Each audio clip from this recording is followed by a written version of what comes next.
I'm Lauren Mitcham for Dr. White's class. This is a persuasive speech. My audience, Brenda Mitcham, Peggy Mitcham, and Billy Mitcham. The healthcare debate is consuming the country today. At the center of this debate is the concept of socialized medicine. And while free medical care for all seems like a good thing, there is many reasons as to why this is not a very good idea. I will present some of the reasons after we define just what socialized medicine is. The goal of socialized medicine is to provide free, basic health care for everyone.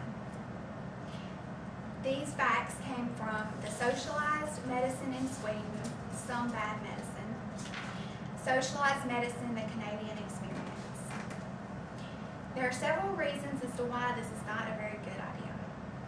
It is very expensive. It costs $1,200 per year in taxes for people living in Canada to have free health care. The average two-child family pays close to $5,000 per year in their taxes for this free health care. The real private hospital industry cannot develop with this type of health care. Without private insurance coverage, hospitals' care costs too much for most people.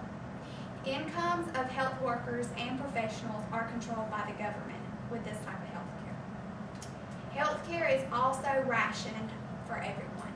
Basic economists say if a commodity is offered at zero price, demand will increase, the supply will drop, and a shortage will develop. People having surgery will have to be on waiting lists for this type of health care. In Sweden, they have to have security guards outside all clinics to control the crowds. It is estimated that in a few years, most women in Sweden will not have access to any type of mammography. Also, the quality of service is very poor. Healthcare becomes very impersonal, and people often feel like they're just waiting in assembly lines to receive their health care. Overall, socialized medicine is not a very good idea. It's very expensive for people. It provides very poor service for people. It must be rationed, and a private hospital industry cannot develop. Any questions? I have a question. I was just wondering if the concept of government-run health care would discourage people from wanting to become doctors. Well, in my opinion, first of all, doctors have to see more patients under this type of health care.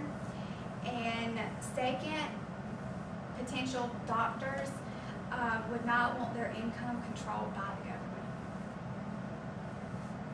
Any more questions? I have one. Once socialized medicine is implemented, is it difficult to get rid of it? Yes. Statistics show that once this type of system is implemented, it is almost impossible to get out of it, mainly because the government controls everything.